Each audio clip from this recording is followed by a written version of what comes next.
5번째 기록, 요생남이 되고 싶은 요리고자. 먼저 보잘것없는 저의 채널을 구독해주신 356명의 형님, 누님들 사랑합니다. 나는 요리 유튜브 영상을 취미로 즐겨보는 요생남이 되고 싶은 캠퍼 까스트라다. 캠핑을 가는 이유가 사람들마다 다 다르겠지만 공통적으로 먹는 즐거움을 빼놓을 수는 없을 것이다. 대단한 요리를 할 것도 없이 그냥 나가서 라면만 끓여 먹어도 집에서 먹는 것보다는 훨씬 맛있다. 게다가 캠핑 가면 왠지 모르게 집에서는 귀찮아서 시도조차 하지 않을 법한 근사한 요리를 해보고 싶지만 현실은 기껏해야 삼겹살 굽는 정도의 요리고자다. 하지만 나 같은 요리고자도 그럴듯한 요리를 할 수 있게 도와주는 요리 유튜버 선배님들이 있다. 정말 좋은 세상이다. 자, 그래서 만들어보았다. 첫 번째로 요즘 핫한 꼬기남자님은 유명한 영상들이 많지만 꼬기남자님 구독자 수 2000명대부터 구독해온 찐팬으로서 사람들이 많이 시청하지 않은 버섯그라탕 스테이크를 만들어보았다. 이 요리는 고든 램지 요리라고도 불리는데 아주 자취스러운 요리라고 한다. 이 요리는 오븐이 필요한데 캠핑장에서 오븐을 사용할 수는 없으니 웨버그릴 베이비큐를 사용할 예정이다. 사치스러운 요리답게 소고기 중에서 아주 비싼 부위 안심을 사용한다. 미라카노라는 곳에서 툭불을 구매하였으며 물론 협찬이나 광고는 아니다. 아름다운 안심을 진공 포장해서 구해주고 고기 요리에 앞서 필수 코스인 고기 표면에 물기와 핏물을 닦아준다. 이 과정을 꼭 해줘야 혹시 모를 고기 잡내를 방지할 수 있고 고기 구울 때 고기 표면에 그놈의 마이야르 반응이 잘 일어난다고 한다. 사실 내가 뭘 알겠나. 그렇다고 하니 따라하는 것이다. 안심의 아름다운 곡선을 살려주기 위해 연두실로 묶어 모양을 잡아주고 고기 두께가 있는 만큼 생각보다 많은 양의 소금을 골고루 뿌려준다. 저렇게 뿌리면 소금이 뭉치지 않고 골고루 뿌려진다길래 뿌려보았지만 너무 골고루 뿌려지는 나머지 테이블 여기저기 골고루 뿌려졌다. 소금이 고기에 잘 스며들게 공기 팡팡 해준 뒤 뒷면도 똑같은 작업을 반복해준다. 여기저기 흩어진 소금들은 고기 옆면에 묻혀주고 고기를 잠시 옆에다 둔 뒤 아까 흘린 소금들을 치워준다. 그리고 양파를 반으로 잘라 잘게 썰어줘야 하는데 이 방향으로 썰까 요 방향으로 썰까 고민하다가 이 방향으로 편집발을 살려서 썰어본다. 실제로 고든 램지 형님은 샬롯을 사용했다고 하는데 샬롯이 양파보다 단맛이 더 많이 난다고 하니 고기남자 형아는 설탕을 넣어주더라. 그래서 나도 그렇게 하기로 했다. 사실 샬롯을 구하지 못했다. 근데 다 썰은 야채를 다른 그릇에 옮겨 담는 것이 은근히 어렵던데 나만 어렵나? 그 다음에 표고버섯을 내 맘대로 썰어준다. 느타리버섯도 내 맘대로 썰어준다. 스토브에 불을 켜주고 팬을 예열해준다. 요리 고수들만 사용한다는 스테인레스 팬을 사용할 수 있는 것도 다 요리 유튜버 선배님들 덕분이다. 중불에 팬을 충분히 예열해줘야 하는데 예열을 확인하기 위해 이렇게 팬에 물을 뿌려보면 이렇게 물방울이 생기지 않고 증발하면 예열이 덜 된 것이고 자 다시 이렇게 물을 부어서 물방울이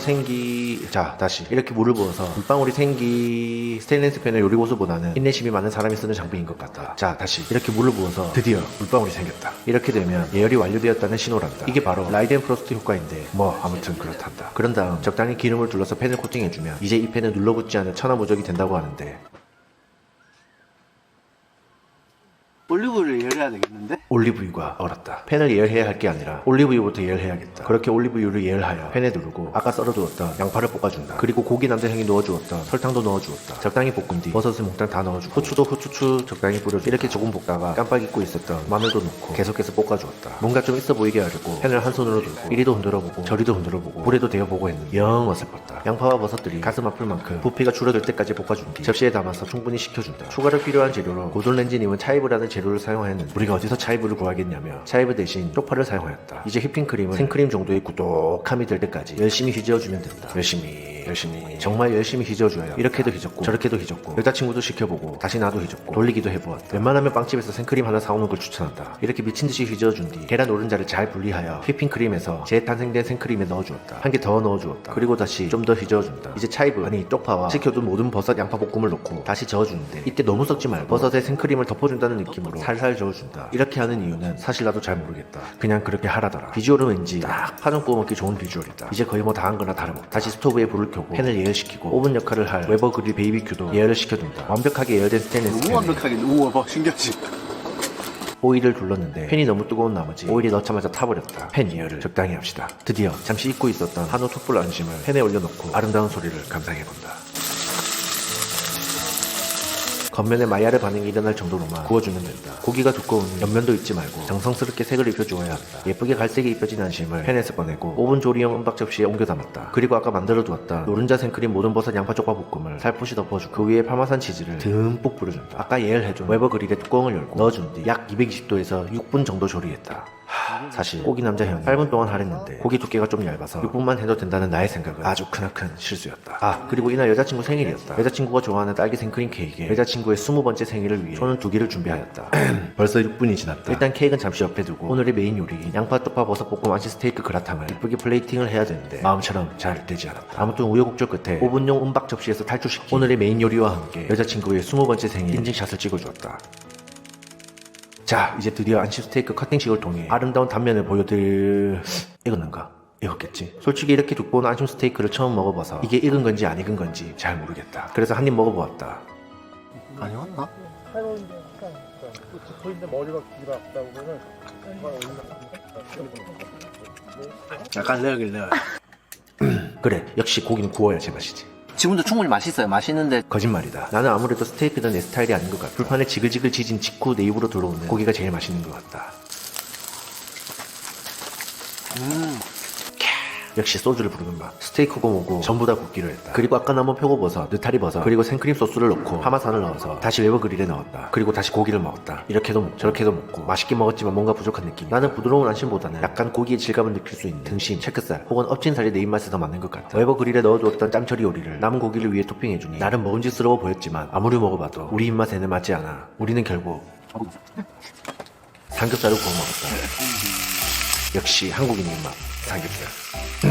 누구나 따라할 수 있는 평생 써먹는 캠핑 요리. 두 번째로는 칩님의 콜라윙이다. 나는 이 요리를 간장에 빠진 줄 알았는데 콜라닭이라고 부르기로 했다. 이 요리는 정말 간단했다. 칩님은 윙을 사용하였지만 나는 다양한 부위를 먹기 위해 닭볶음용 닭을 준비해왔다. 닭을 깨끗하게 씻어주고 대파는 굳이 필요는 없지만 나는 파를 좋아하기 때문에 재료로 사용하기로 했다. 아까도 말했지만 야채 썰고 나서 그릇에 옮겨 담는 거 나만 안 되는 건가. 이제 닭에 약간의 칼집을 내주어 잘 익으면서 양념도 잘 뵐 수 있도록 해주었다. 번거롭다면 굳이 패스해도 되는 과정이라고 한다. 적당한 팬을 준비해주고 나는 캠핑 장비 국민템이라 불리는 구이바다 팬을 사용하기로 했다. 구이바다에 적당히 기름을 두르고 여자친구에게 기름이 튈 수도 있으니 방패를 쥐어주고 닭을 넣어준다. 요리 보고 조리 보고 닭을 볶다가 닭이 약간 노릇해질 때쯤 다진 마늘을 넣어준다. 나는 마트에서 다져져 있는 마늘을 사용했지만 직접 다지면 좀 더 저렴한 금액으로 이 요리를 할 수 있다. 그리고 대충 감으로 간장을 휙 둘러 넣어주고 다시 볶아준다. 만약 생강이 있다면 생강을 넣는 것을 추천한다고 하나 나는 생강이 없었기에 넣지 않았다. 생강을 너무 많이 넣게 되면 생강 맛이 너무 많이 날 수도 있기 때문에 넣더라도 조금만 넣는 것을 권장한다. 그렇게 닭이 어느 정도 익을 때까지 볶은 뒤 닭기름이 꽤 많이 나와 있을 텐데 닭기름을 버려준다. 구이바다 팬은 옆에 기름 구멍이 별도로 있기 때문에 이럴 때 굉장히 편리했다. 물론 광고나 협찬은 아니다. 그렇게 추출한 닭메리카노 한 잔을 원샷. 이제 이 요리의 하이라이트인 콜라를 부어주면 되는데 닭들이 모두 잠수할 수 있는 양만큼 넣어주면 된다. 이제 뚜껑을 닫고 콜라가 자글자글해질 때까지 계속해서 졸여주기만 하면 이 요리는 끝이다. 참 쉽죠? 중국 음식에 많이 들어가는 향신 요인 팔각 또는 스타니솔이라는 향신료를 넣어주면 중국스러운 요리가 된다고 한다. 물론 나는 그런 재료가 있을 리 없기 때문에 생략하였다. 닭들이 콜라에서 찜질하는 동안 이 행복을 함께할 탄수화물을 준비한다. 사실 우리 커플은 탄수화물 성애자다. 하지만 배가 너무 고픈 나머지 오뚜기밥을 넣은 냄비는 난로 위로 옮겨두고 버너 위에는 새로운 팬을 올리고 예열을 한 뒤 배가 너무 고파 오늘 이거 에피타이저를